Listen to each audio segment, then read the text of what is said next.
it's supposed to feel.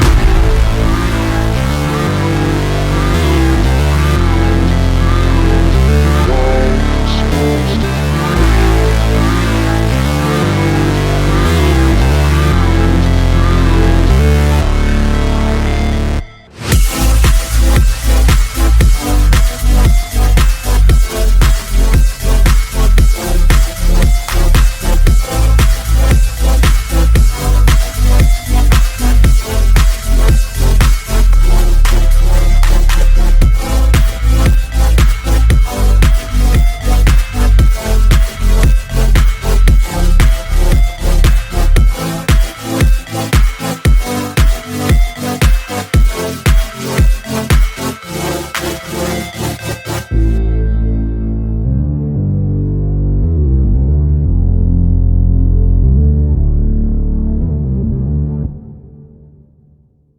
What's good, everybody, and welcome back to the channel for another episode of our Madden 23 Brooklyn Bulls expansion draft only franchise. We have now reached the bye week where we have just one game for this episode, so it's a pretty easy decision as to who we will play.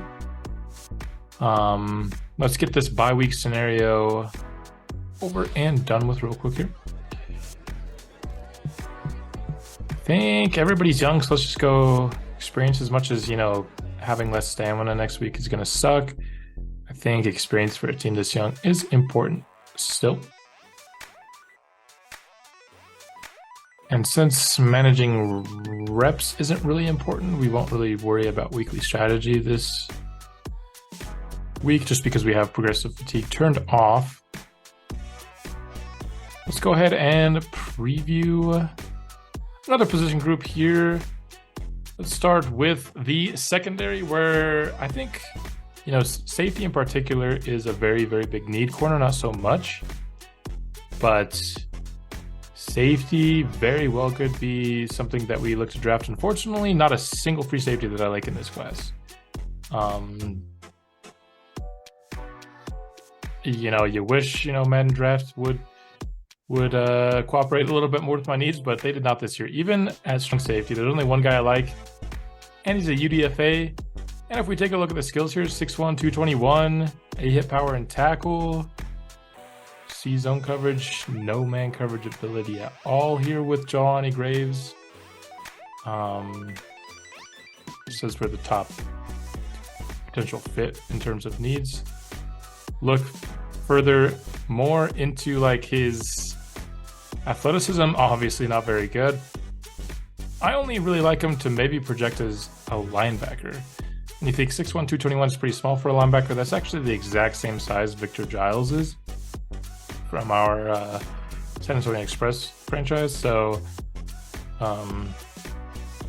skill-wise, just has a lot of, ratings you want to see from a guy that would convert to linebacker. A block shed, A hit power, A tackle, B pursuit. C zone's probably pretty good for middle linebacker too. A lot of the things that wouldn't make him a good safety, maybe make him a decent looking linebacker. And so not a single safety that I actually like to play safety in this class is really unfortunate. As like I said, I think that is one of our bigger positions of need on this team. Just really don't have any difference makers at the position. Do have a couple corners here though, and we'll get into these guys. I ended up scouting the corner position for people that could end up playing safety. That's why you see a couple of zone corners on my board, just because I feel like we have a pretty good trio of corners that, at least for the short term, make me not want to draft another one. But in terms of guys that could maybe switch to safety, Matthew Cartwright I like. Potentially injury prone and 23 years old. Makes me like him a bit less though, not like a really high-end prospect. Tom Middleton, 22 years old, doesn't have the athleticism, but again, he would convert to safety. But even for safety, I don't know if he's going to be all that good of an athlete. So I even went so far as to scout corners, seeing who could play safety, and it's still not a good class. I want safety a decent bit. I just don't think this draft is going to help us cooperate. likely going into a year 3 with Byers and Foot as our safety duo. It is what it is, man. Luckily, I think safety just in general is one of the least impactful positions. So if there's going to be a position that we don't really hit through the first 3 years with like a high-end pick, safety would be towards the top of my list of where I would like that, unfortunate situation to be. But let's go up and prepare for the Houston Texans, who we have here in Week 12. They are currently worse than us this year with a 1-9 record. Also, we are like really, really evenly matched in terms of overall wise. Not something we get very often. One of the few opportunities we have had up to this point in the entire series of not just being supremely overmatched. Gonna call Eli Palmer out here for this scenario, mostly just because I don't want to do anything to make my offensive line work worse. Have guys that are trying to develop there, and so I don't want to do anything to stunt their development. Whereas with Eli Palmer, still very much so a muddy situation as to whether or not he is our long-term quarterback. Of course, this episode, we will get to face, once again, one of the rookie quarterbacks that we ended up passing on in this class. Tom Brackett is just a guy that I felt like if his ratings came out on the high end of some of the ranges, he would have been a good quarterback. I think they ended up coming out on the high end of some of his ranges. We just got kind of unlucky with a lot of the rating reveals for him. So I think he's a really solid rookie corner for the Texans, but has not translated into success for them this year. Don't think I want Trevor Hall there. Have I had Trevor Hall there?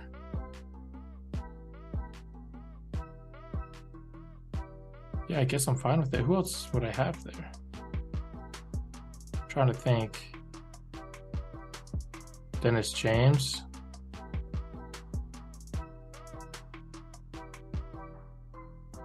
I don't know if Dennis James is a long-term starter. I also don't know if Clayton Godfrey's a long-term starter, though.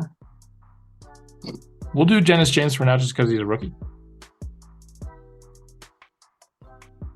Man. The con of being so good at drafting is you have a bunch of guys that you want getting bonus XP. David Cooper is the guy that should be getting it. He's much worse than Trevor Hall, at least overall-wise. And certainly pass blocking-wise, which is important for a tackle. The con of having so many draft picks and using them very well is that you're just leaving some really deserving prospects out of some bonus experience points, which of course isn't always ideal. Decent bit of upgrades we got here. We'll start with Deacon Burgess. What do we want to upgrade for him? Honestly, I feel like we could upgrade him anything. He's already so good. Couple release, short route, stiff arms, nice. Set up to 77. He's even become like really good after the catch threat. We've dumped a lot into playmaker for him. That's paying dividends. Caleb on Richardson. I almost feel like let's try to get him up to 90 power moves at this rate. If we can get a 5th pass rush bar for him, it's 2 there, so it gets within 1. Rakeem McKinney, maybe a similar argument you could say for him. Getting him up to 90 this time with finesse just gets 1 in that case. And he is now 2 away.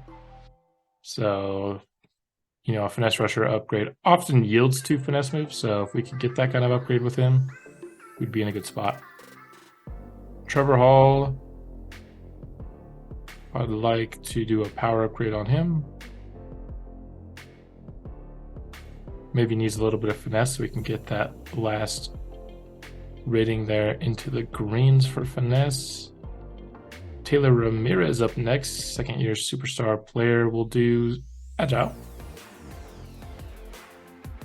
Be a good upgrade there for him. +2 pass block finesse is nice. Gets him up to 80. He's looking pretty good here in year two, I must say.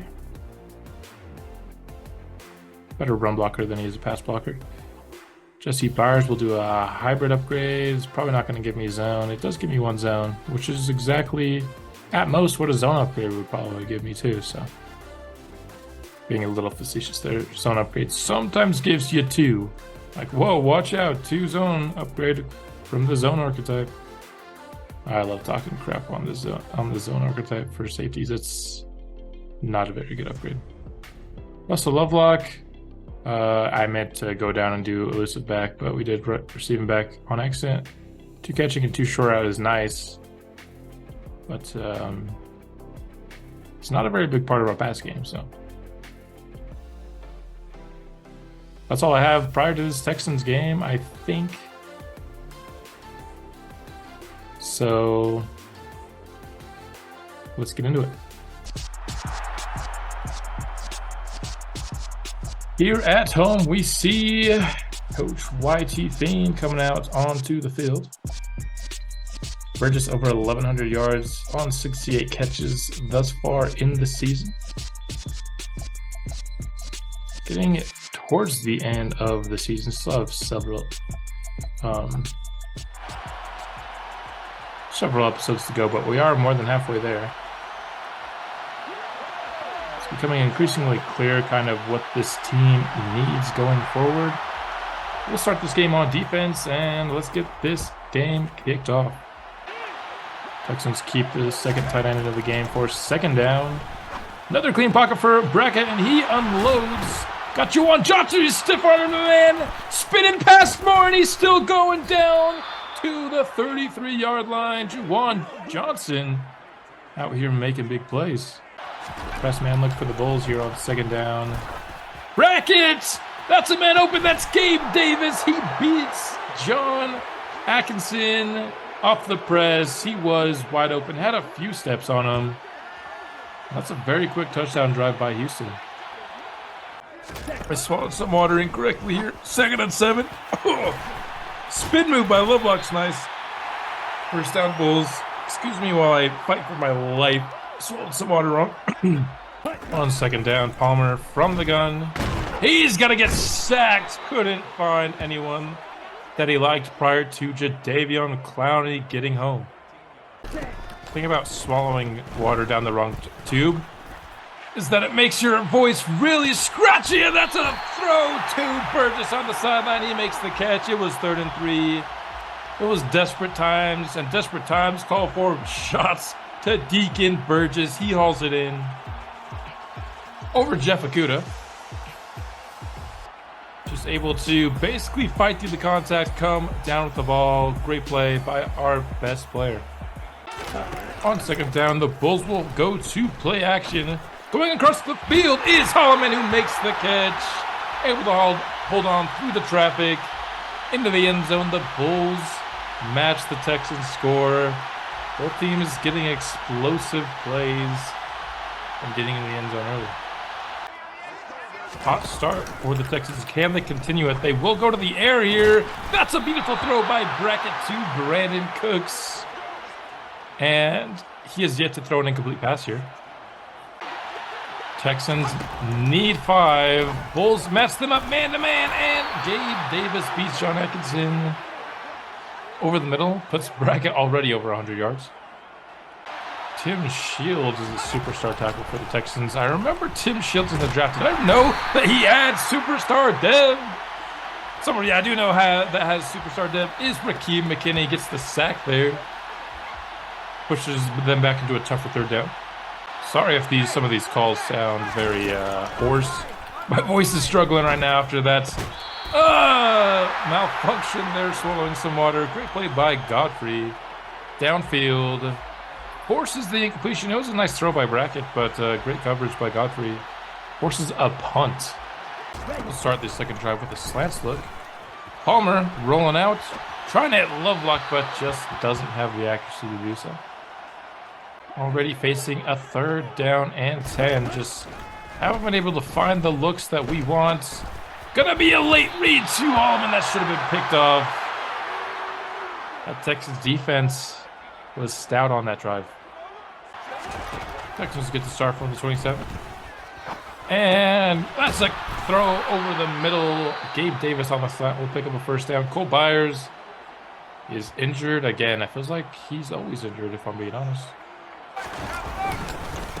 Damian Pierce with the handoff. He's got space and he's got a first down. Got the block shed with Raheem McKinney. Just the run was not going his direction, and so big play by the Texans. Another third down opportunity to stop the Texans here from a clean pocket. Brackett has time. Going deep to Davis, but throws out of bounds. The coverage was excellent, and we force another punt. We'll start this drive on the ground to Wilcox. Of course, forgot to mention it in the pregame. Rashad Grimes is out for this episode. Wilcox is taking over, and, you know, he's been solid. Just like that, another 3rd and 10. Finding a completion has been something that has been really difficult for the Bulls to do, and this time they're going to get sacked. Trevor Hall falls on the fumbled ball, but another really quick drive for the Bulls. Can't get anything going. 2nd down for Houston. Brackett has time to throw, but he's running out of it and is going to be forced into an incompletion. Now the Texans facing a quick 3rd and 10. Both defenses stepping it up after a suspect first drive, and that's a nice throw. Goodrich was there in coverage, but Devin Duvernay beats him, and the throw was perfect by Brackett. Now from the 45, Brackett back to pass. Clean pocket provided, but he just keeps going back and ends up getting sacked.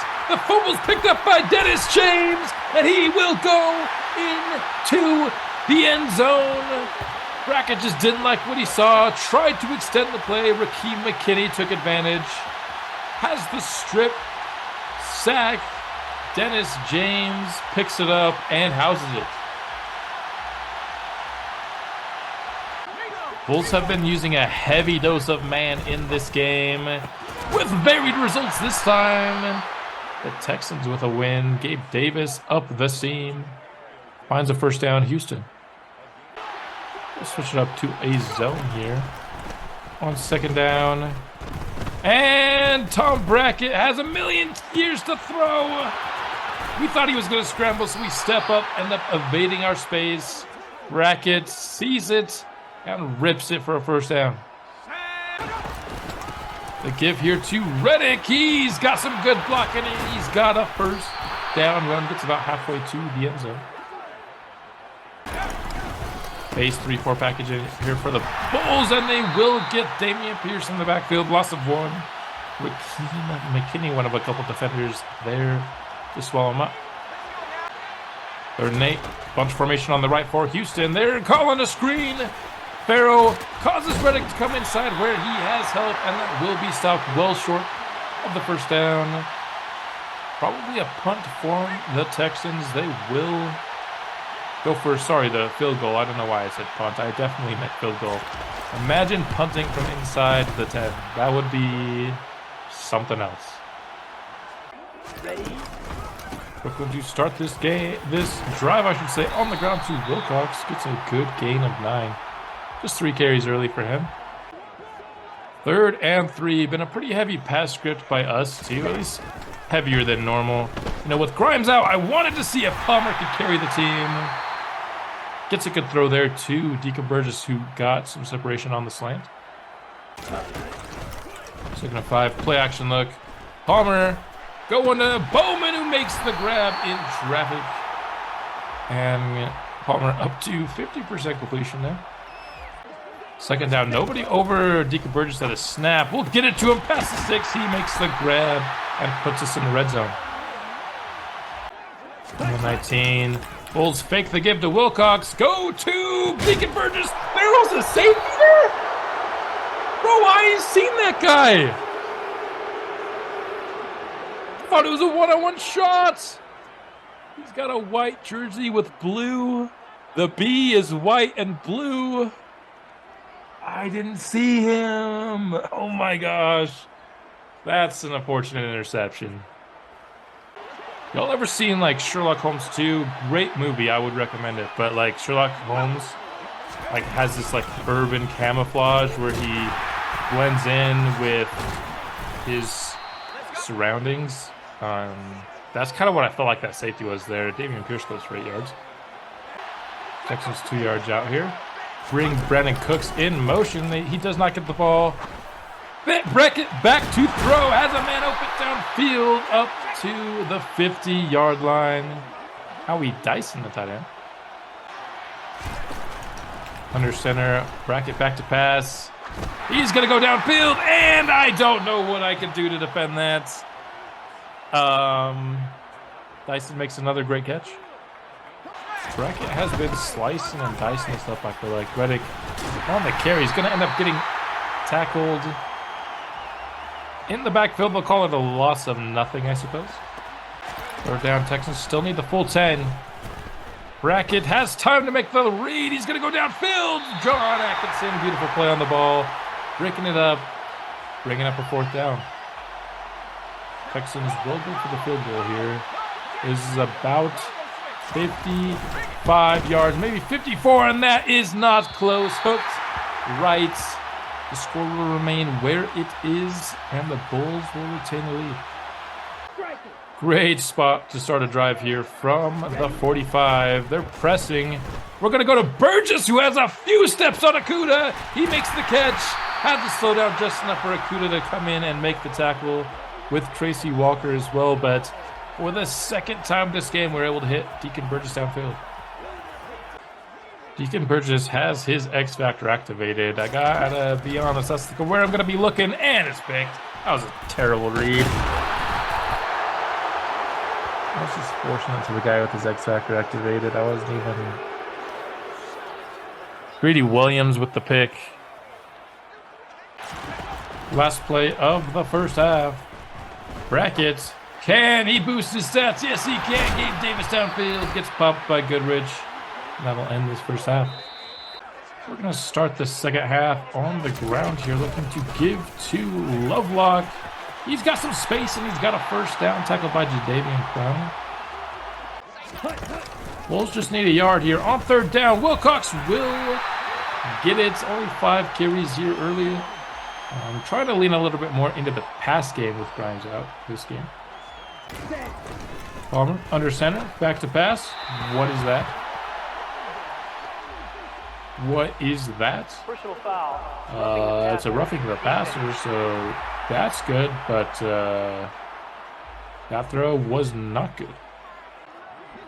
Tell you what, I have been impressed with the coverage of these Houston Texans. This Lovie Smith guy must be pretty good at coaching defensive backs. Johnny Lovelock still gets open enough to get the conversion on third. And Texans bring in blitz, but the Bulls have the quick route to counter it with a little bit of catch and run to get a 1st and goal. From the 8, Palmer back to pass. Has a man, but it's tipped at the line. Could have been 6 right there. 2nd down, still at the 8-yard line. And Johnny Lovelock is so slow that trail route takes a million years to develop. Takes too long, and the Texans get a sack.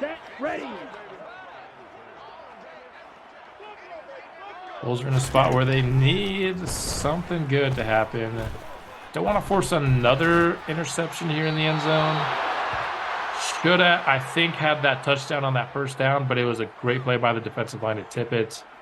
Forces us instead to settle for 3. Approaching the halfway mark of the third quarter. Bulls hold a 7-point lead. First set of downs for the Texans. They got Gabe Davis over in the middle on the slant route. He got first down yardage. In the 37, Brackett checking the play at the line so he can get Gabe Davis on Ingram, and he's shaking past people. Still going down to the 28. Jesse Byers injured on the play. Injuries piling up this game, man. I wonder if the increased injury has to do with the stamina that we have, which is in a rough shape this game. Reddick with the carry, Jermaine Bryan, there to pop him behind the line. Texans only need 1 on this third down. Dameon Pierce is going to get it and get inside the 15-yard line. Empty formation for Houston. Bracket. He's going to Reddick, and why did I not tackle him? I'm right there. I switch on, and I just can't bring him down. Reddick will score and tie this game in the third quarter. 2nd and 4. Going to the air. Palmer will find Holloman, who's got first down yards, able to evade and get up past the 40-yard line. On first down, they will fake the give to Wilcox. And Palmer's going to heave it deep, and it's...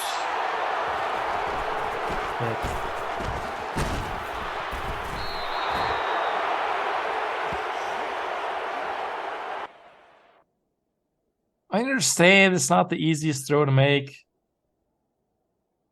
But why is Derek Stingley animating on the ball? And what is Johnny Lovelock doing? Can we just get some better animations? Every year, Madden promises to have good animations, and they never have good animations.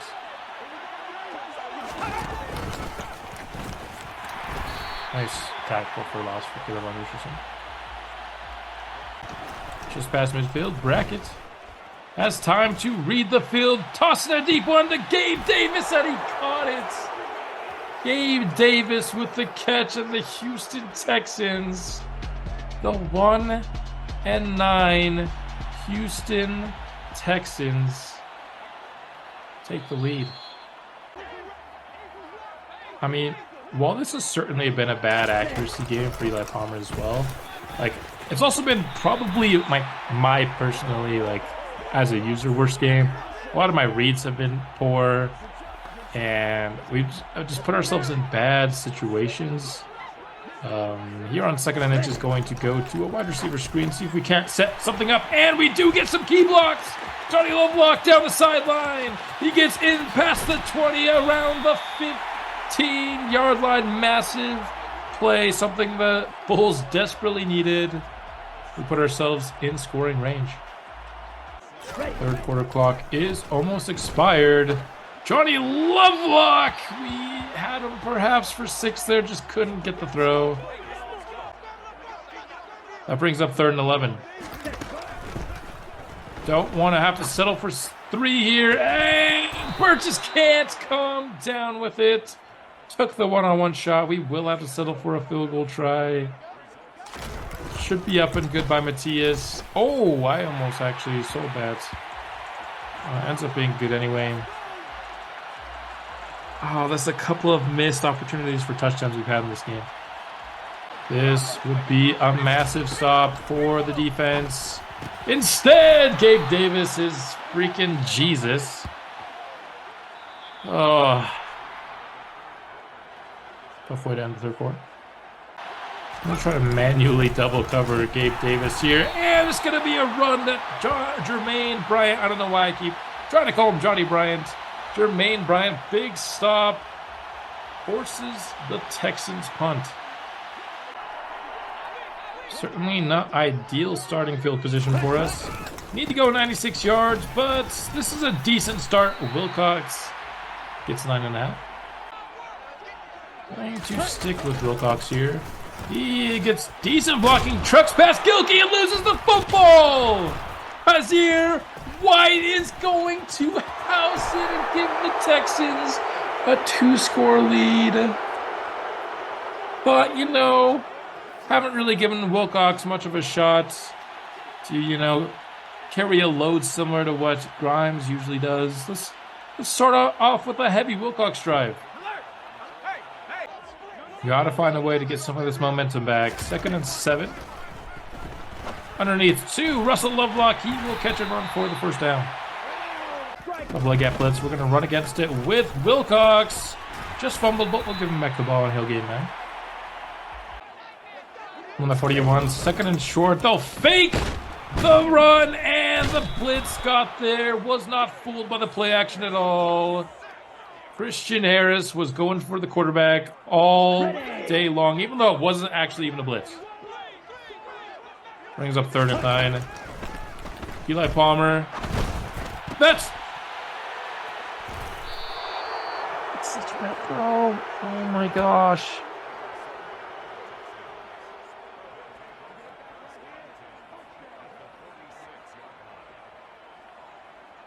Sure, there's pressure, but it's a 5-yard throw, my guy. Why is there that pressure that quickly? Freaking David Cooper, you're terrible. 3rd and 5. We're really about to lose to the freaking Texans, aren't we? Oh, my goodness. Need to stop here to stay in this game. Rackets. Throwing deep. That's broken up by Danny Goodrich. Great play on the ball. We'll force a field goal attempt. If it's good, still a 2-possession game. If it's bad, still a 2-possession game. Kick is up and sneaks past 2-touchdown lead for the Texans. My goodness. Bulls need to score quickly here. Going to 2nd and 10. Can Eli Palmer throw an accurate ball? We shall see. He does throw a strike to Johnny Lovelock here. From the 41. Palmer to Burgess. That's a catch. I don't know if that was a catch. Can we hurry up to the line? No, we can't because Madden's terrible. Houston will challenge. Play is under review. Let me run. Hurry up. It's upheld. Play action for the Bulls here on 1st down. Palmer rolling out. Going to...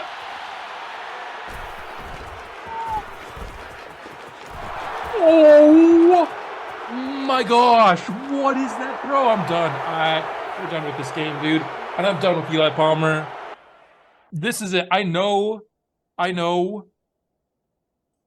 Let me hit super sim here. I know that like his first 2 interceptions, both on me 100%. One, I literally didn't see the guy. Freaking ninja. The second, I was just forcing the X factor. Third, what was the third one? 1 touchdown, 5 interceptions. Oh my gosh. Less than 50% completion percentage. Oh, third one was, it was a terrible throw, but it was like, I was asking him to make a pretty good throw, but it was still a terrible, terrible throw. 4 and 5 were just him sucking at football, man. Ton of incomplete passes. I didn't even show you a lot of Eli Palmer's bad passes. Sometimes I do, like, when I'm getting near the edge of, like, wanting to just, like, be done with this guy forever, I'll show you what, like, maybe the couple of throws that put me over the edge, you know? But he has so many that are off camera. Just to, I mean, these episodes would be an hour long a piece if I showed you all of Eli Palmer's inaccurate throws. It feels like we lose to the 1-9 Texans. Hey, McKinney had a good game. Yay, Ricky McKinney had a good game. We lost to the 1-9 Texans, dude. I did my fair share of selling that game. Not intentional. I would never intentionally lose a game. Except maybe at like the end of the season, like the last game of the season. Definitely wouldn't intentionally lose like early to mid-season though at all. Oh man, Eli Palmer. Here's my thing with Eli Palmer though. Like, if you look at his base ratings right now, his morale is tanking them. Like, are we going to draft a quarterback better than him? I honestly don't know. Like, his ratings are all at least low 80s, with short being a high 80s. 94 throw power, 86 speed. As much as I hate the guy, there's a really good chance, I should say, that whoever we end up drafting has worse ratings. He's gotten to that point. He didn't have like the year-by-year regression for some reason that we had like with Devin Hamilton with the Express, where he just developed like 2 overall in 3 years. Like, he's actually developing to the point where there's a good chance that even if we draft a quarterback, he's going to have the higher overall. It'd have to be a really good quarterback prospect for him. Like 75, there's not a ton of like that would have been what, the 2nd or 3rd best quarterback in this last class? Maybe even first? No, I think there was one guy that had like a 76 overall. I think it was Brackett actually, if I'm remembering correctly. Oh, very, very frustrating loss. Still feel like we have to move on at quarterback. Even after what I just said, I just feel like get somebody with more longer term upside. Hopefully we can swing and hit on hidden dev.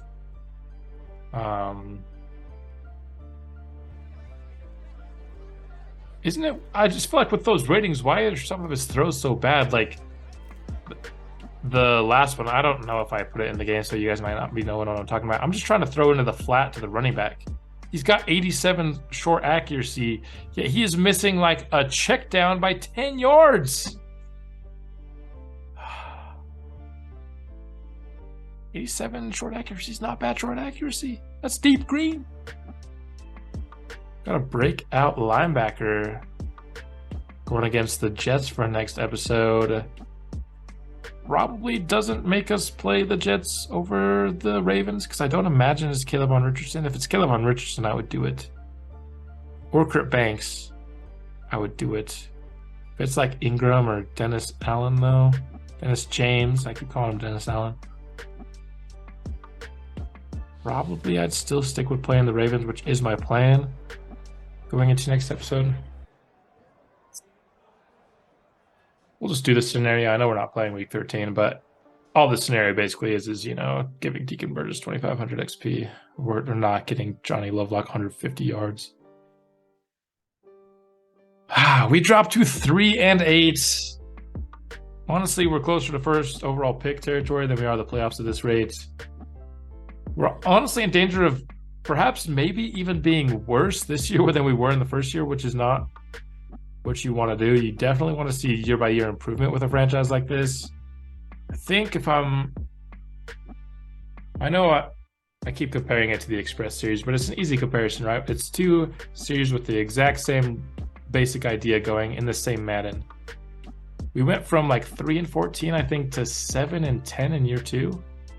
4-win improvement. I didn't expect a 4-win improvement just because we had a little bit better start than the Express, but no improvement to maybe even perhaps a chance of being worse is concerning. Taking another look at Palmer there.